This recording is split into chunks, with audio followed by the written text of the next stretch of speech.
Hello everyone and welcome back to the International Opportunities podcast. Today is a very special episode which is going to focus on wellbeing and mental health when studying or working overseas.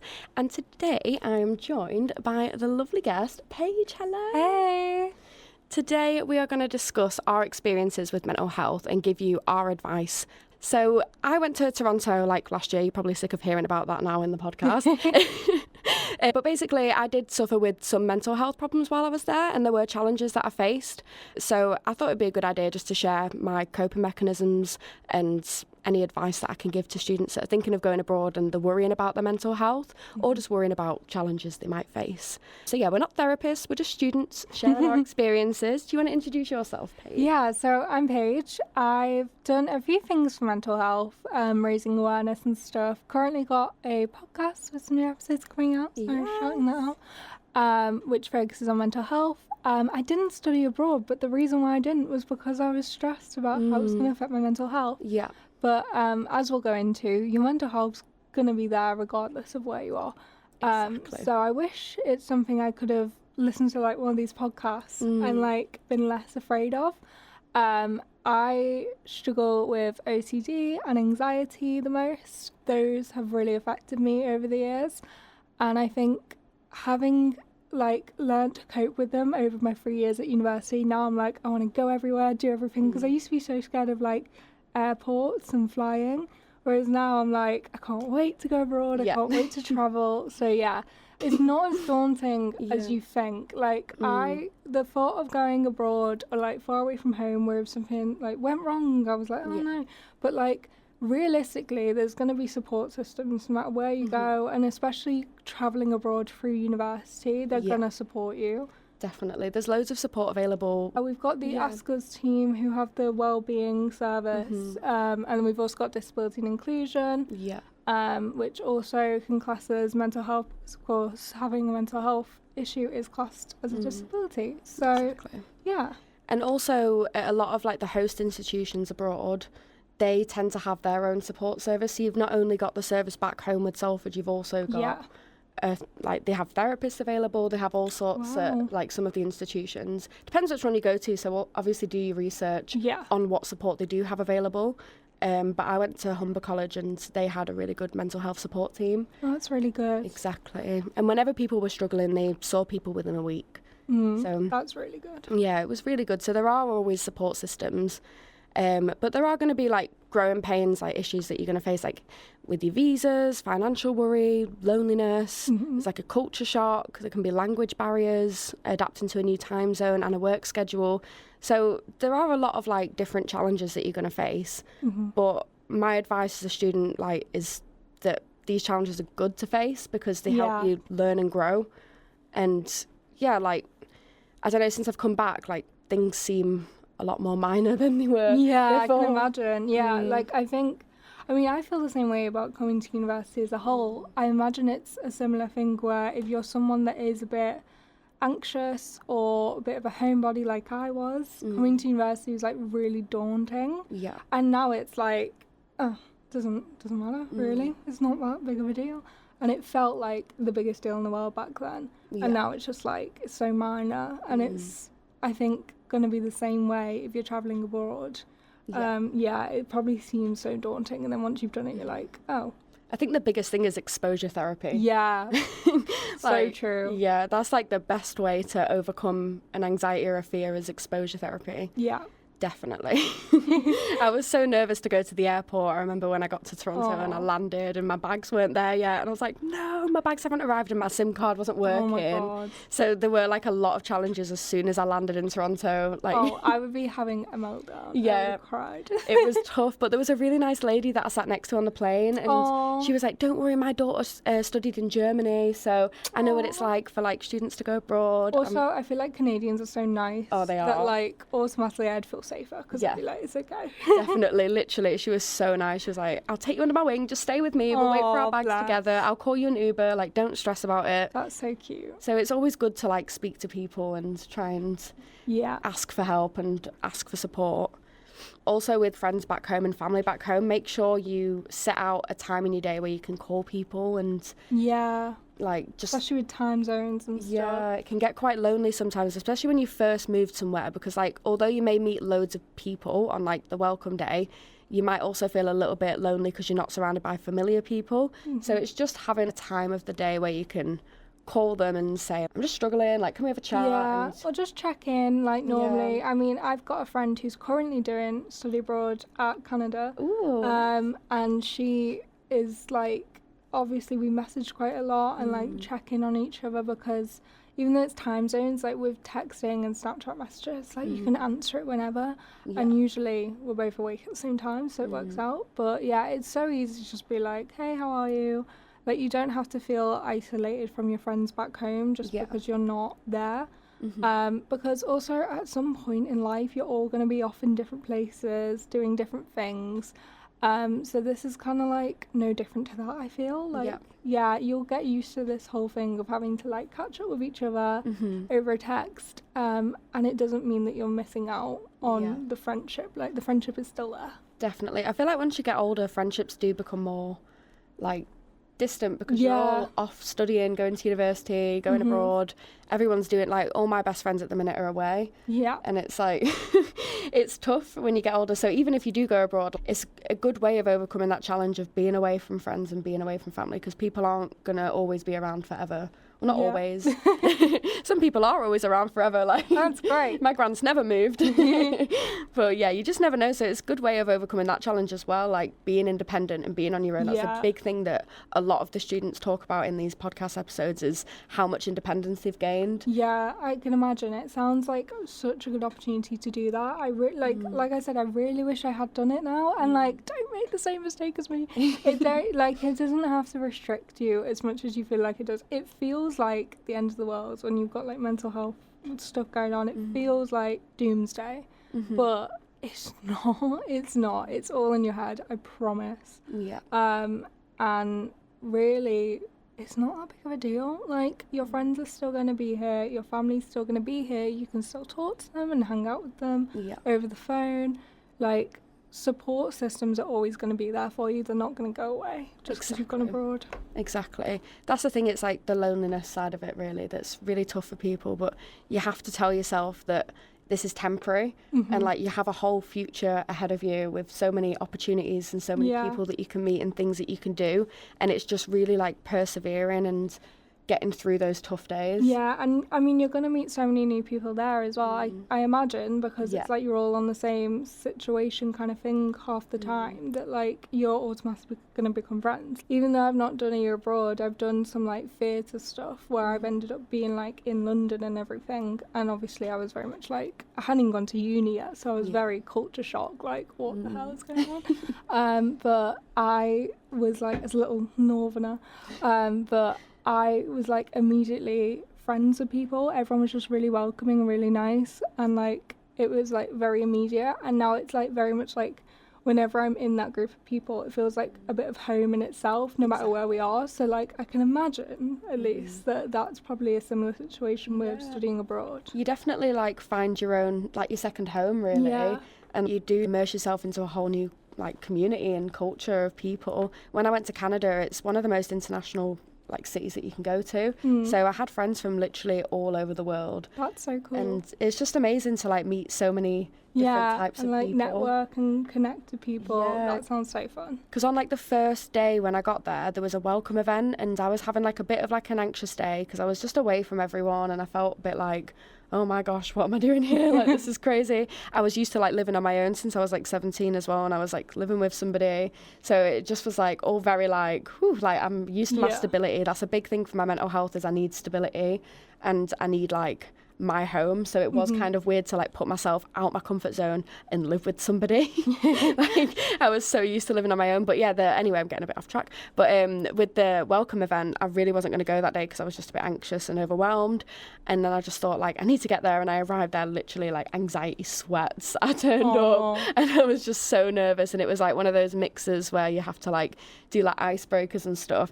So I was a bit like, oh no, that is like the most daunting thing for my social anxiety. That's always the worst thing, But I just threw myself myself into it, and I met like a huge group of people, and we all went out together, and we all did like so much together. And I'm so glad that I pushed myself like way out my comfort zone, despite having anxiety sweats and on the verge of a panic attack. I forced myself in that room to like speak to people, and it was just exposure therapy. Like, yeah, exposure therapy really is real. Obviously, there's also knowing your limits. Like sometimes it's like you really can't, and that's okay. Just like stay home and have a hot shower and relax. But if you can, you should push yourself to go out there, and especially if it's meeting new people, because that's going to help. I think as well, like from my experiences of like having to live away from home when I was very anxious little 18-year-old, not experienced the world yet, having like home comforts with me was really helpful. So having like a little, I don't know, I think I brought like fairy lights and stuff, and people were like, oh, you really decorated your room. And I was like, well, yeah, because like it needs to be a sanctuary. Yeah, that you I'm can going go to get homesick. Yeah, so I was like, I have to have all my little, sanctuary bits. That's what I did. I set up like a little podcast area in the corner, like with my microphone and my headphones. I put like my little crystals out. Like I put like a little post-it note as well with like motivations on there, like why I'm there. Yeah, so, that's such a good idea. Yeah, it was like a list, and it was like, I will do well, I'll be successful, I will make friends, like I'm here to be independent. And I wrote like something like, I am good enough, like I can do this. And like I wrote myself like loads of affirmations on post-it notes, and I just put them around, and I just made the room like my own. Yeah, make it your own. I think even like on the note of like you're gonna make friends, you're gonna meet people, blah blah blah, like in my head now, as I'm like a bit more older and a bit more, like the thought of like not meeting people, which obviously isn't going to happen, but that's not even that daunting, because you've got a whole city you've never explored, a whole country even maybe. You can go and do whatever you want, even if you're by yourself. Like that sounds so fun. Like to me, even if I didn't make friends, I wouldn't be fussed, because I'd be like, it sounds so fun to just explore, even if you're on your own. Obviously that wouldn't happen, but it's still like a comforting thing to know that even if it like somehow did, you'd be fine. Well, there were stages with me where like all my friends were like had gone away for like the reading week, and like there was a time where there was like people were really busy from uni, and it was kind of hard to meet up with people for a couple of weeks. So I just took myself out, and like it was so much fun.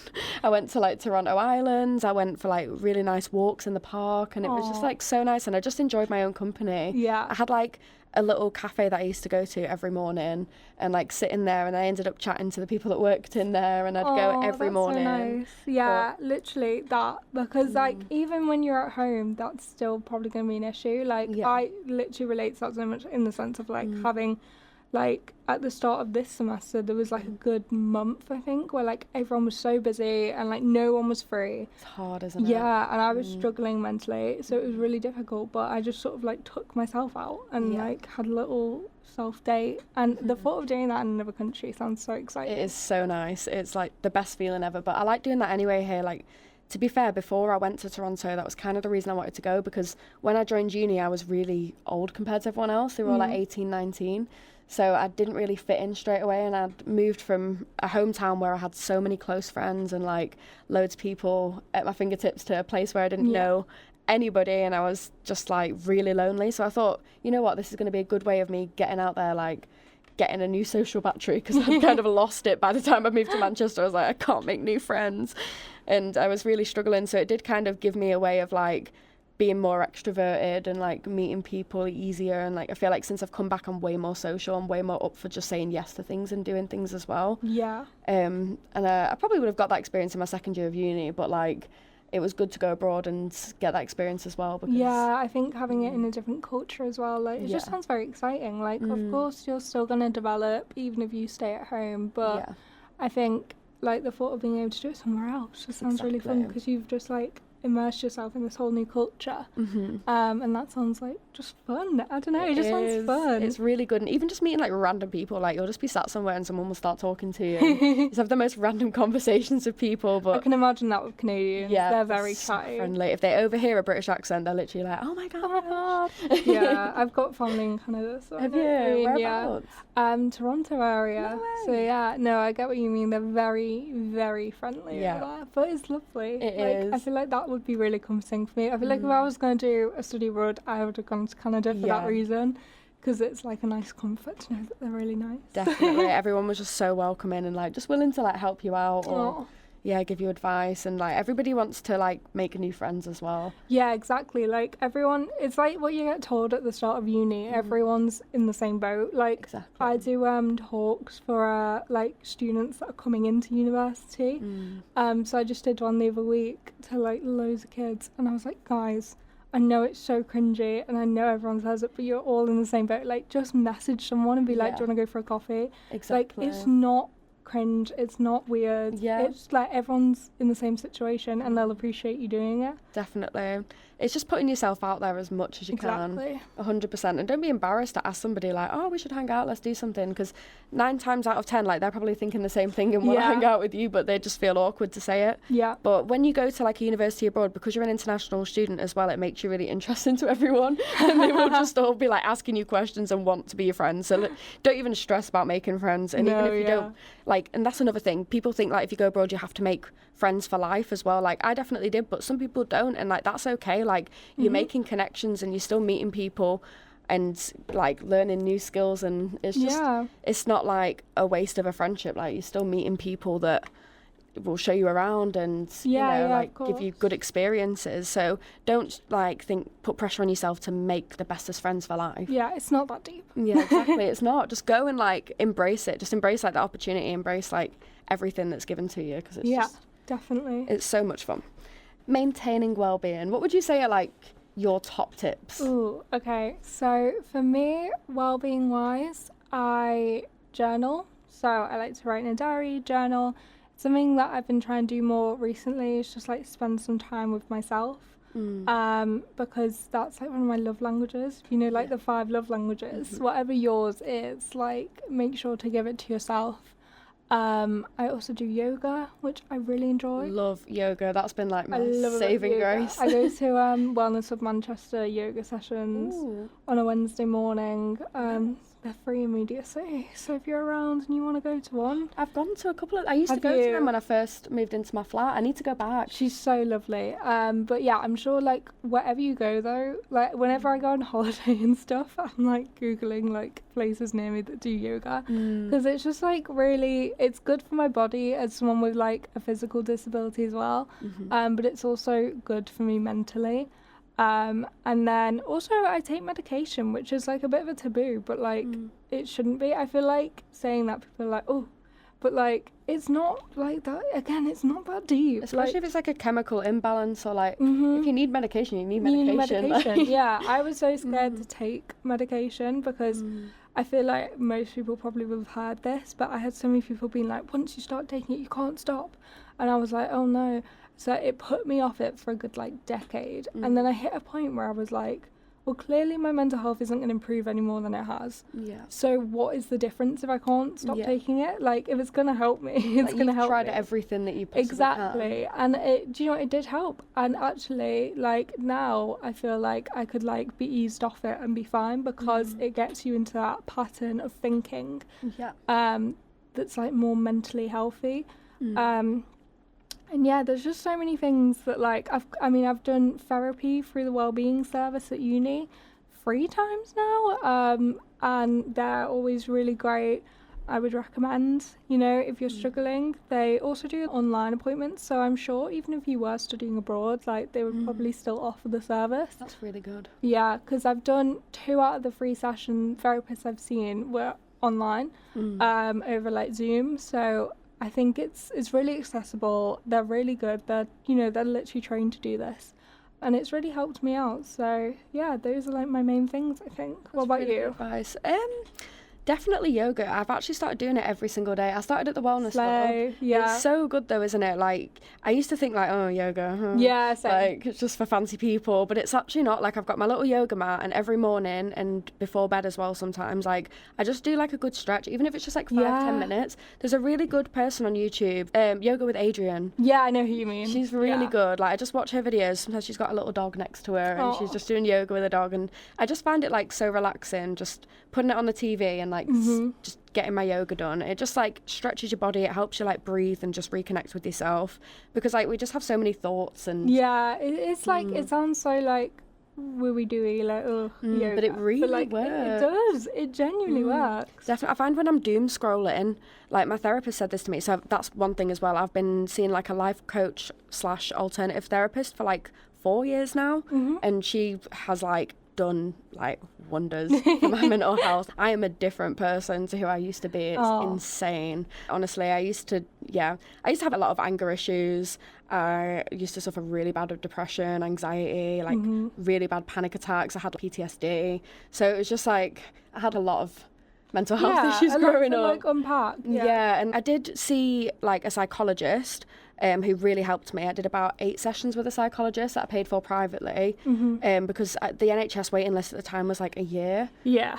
So I would recommend, if you can put some money aside, invest that into your mental health. It makes such a difference. It does. And like that's why as well I always recommend the Wellbeing team, because that was really fast. I think I had to wait like 3 weeks. That's not bad. Versus NHS, you're waiting like years potentially. Yeah. And at least as well with that service, it was free. And I think I did it twice in 1 year, which like it doesn't say you can do, but you can. So you get offered free, like 6 free sessions. That's a bit of a math. Yeah, 6 free sessions. 6 free sessions. And basically after those sessions are done, I was like feeling better, and then some time passed and I was still really struggling. So like I reached out again, and they were like, did it help last time? And I was like, yeah. So they like got me in with someone else again for another 6 sessions. That's really good, because you only get 6 on the NHS, don't you? Yeah, something like that. Because I was really struggling, and that's okay. Like, and it did help. Do you know what? Like, it really helped. And I talk about like the last therapist I had all the time, like the stuff that he said to me. I'm like, it was like life changing. It does change your life though. Like, I'm like, one thing with me is I'm quite self-aware when it came to my mental health. So I didn't really know, because like with some people they go and see a therapist and it's like, oh, I wasn't aware of that's how I was being, I knew that wasn't going to be me. Yeah, and I went in there thinking, well, I already know why I feel the way I do and blah blah blah, but there are still ways. So like the first therapist was a conventional psychologist, and she did rapid eye movement therapy, REM. Yeah, I was gonna say, because there's so many different types of therapy as well, beyond just talking. Definitely. I really want to try the rapid eye therapy. It was amazing. So you can do it either by looking at a light that moves left to right and it triggers the REM phase in your brain, which is when you sleep in like the last few hours of your deep sleep. That's your REM phase, which is like reprocessing your subconscious and your emotions. So if you're not like dreaming and stuff, you probably should get REM therapy, because it helps you to reprocess your emotions and how you're feeling. But that helped me with PTSD. I used to not be able to get through a day without a panic attack, and after having 8 sessions of that, it just changed my life. Honestly, it reprocessed everything. So I really would say a good psychologist that can do REM. And I also had another therapy, I can't remember what it was. I think it was cognitive behavioural therapy. Yeah, you can get cognitive behaviour. Yeah, I think CBT.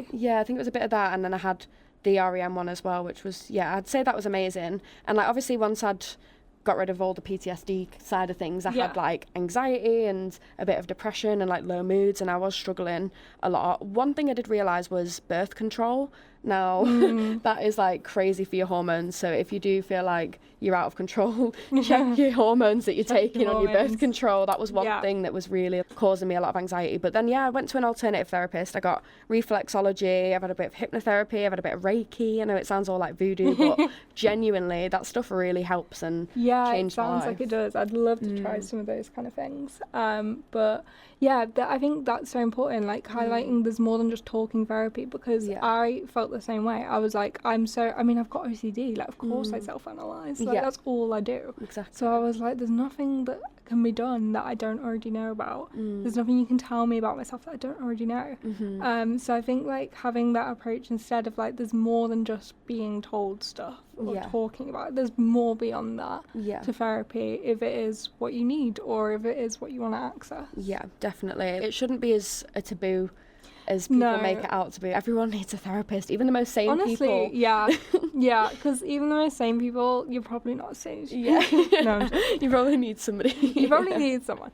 But I think that's so true. And also on what you said about doing yoga every morning, having a routine, like having that morning routine. Yeah. I've fallen out of that so much recently because uni's come to like kind of an end for us. So difficult to maintain a routine right now. But last semester I was in such a good place mentally, and it was because I had a really good routine going. So I'd go to bed like relatively early, wake up early naturally, and I'm not a morning person, so like that's telling you something. and then do a bit of yoga, Yeah. go and have breakfast. Like, it does just really help. And that's something you can do no matter where you are. Yeah. So, Because that's what I was scared of. It was like, I'm losing my stability, but then you just create a new routine exactly. when you go abroad. So you just have to like adapt. It's like go to that coffee shop every day. Yeah, exactly. Like I'd get up, I'd do my yoga, I'd go for a coffee, I'd go to uni, I'd come back and like I'd just chill and like have my own little routine. It was nice. It was really good. But you've just got to put yourself out your comfort zone. Yeah. 100%. It's getting out of that comfort zone, but also understanding that mental health is normal and any issues you do face are completely normal, and I bet many other students have had similar experiences. So just talk to people and reach out for the support, and obviously do your self-care, like look after yourself, create a nice stable routine for while you're there, but make sure you're moving your body as well. So yoga, I used to, before I had my physical disability, I used to always go on runs. That was a big thing for me when I was feeling anxious, to like burn off the anxious energy. But like there's so many different things you can do. Even just stretching in bed, like if you're having a day where you can't get out of bed, that's fine, just do some stretches. Or like, you know, honestly, some days brushing your teeth or having a shower is a massive win, and that's okay. Exactly. Like that is a win, you know? Like, I think it's really overlooked sometimes, having a day off. I make sure every week I have one day where I'm not doing anything because I take on way too much and I get really burnt out. I really overload myself. So having one day in the week where if anyone asks me to do something, I'm like, sorry, I'm busy. Am I busy doing something? No, but that's the point. Exactly. I have a day to myself. Definitely. I used to like, if I had one day of rest, I'd be like, oh, I've wasted a day. I could have done this, I could have done that. No, it's absolutely fine to It's your take a reset pause. day, Yeah, listen to your body. If your body's saying that you're exhausted and you need to lie in bed, like, just do it. Just do it. Yeah, so I do that every week. I have one day, I make sure at some point in the week there's one day when I'm not doing anything, so I can just like lie in bed, watch telly or read a book, and like that's all I do for the whole day. It makes a massive difference to the rest of your week though. It does. When you just take that time for yourself. Yeah, because it also gives you something to look forward to as well. I feel like if you are feeling burnt out, you're like, oh, on Saturday though, I have a day off, it's fine. A chill day. Yeah, a chill day. I've been playing Hogwarts Legacy at the minute. That's been my chill day vibes. Love that. I've been reading the new Hunger Games book, so that's been mine. But yeah, no, just do something you enjoy and like relax. It doesn't have to be like a productive day. You don't have to tidy your room or anything. Just relax. Definitely. It's productive in itself by relaxing. Yeah, so there's lots of charities, places you can reach out to. In fact, Shock Radio recently raised over £1,500 for Mind, which is a charity that there's one local in Salford, but there's ones across the UK. They're really great to reach out to, as well as our Wellbeing team. So yeah, just like concluding it, the fact that there's loads of support systems and you're not alone, like you're not the only one feeling the way you are feeling. Exactly. It seems overwhelming, but exposure therapy and just do what you've got to do, like go and enjoy yourself and prioritize yourself. Definitely. Good luck to anyone who is thinking about studying abroad, and remember to reach out to any support systems that you can. And keep listening to our other episodes to hear about what other students have to say about their experiences. It's always quite helpful to hear what other people are up to and what they've done. Make sure you like and subscribe to the video and share this to anyone that you know is studying abroad or might be worried about their mental health when studying abroad. But thank you so much, Paige. No worries. I'm really excited for anyone listening that is going to study abroad. I'm really excited for you. You're going to have a great time. Yay. Thank you so much for coming on. Ooh.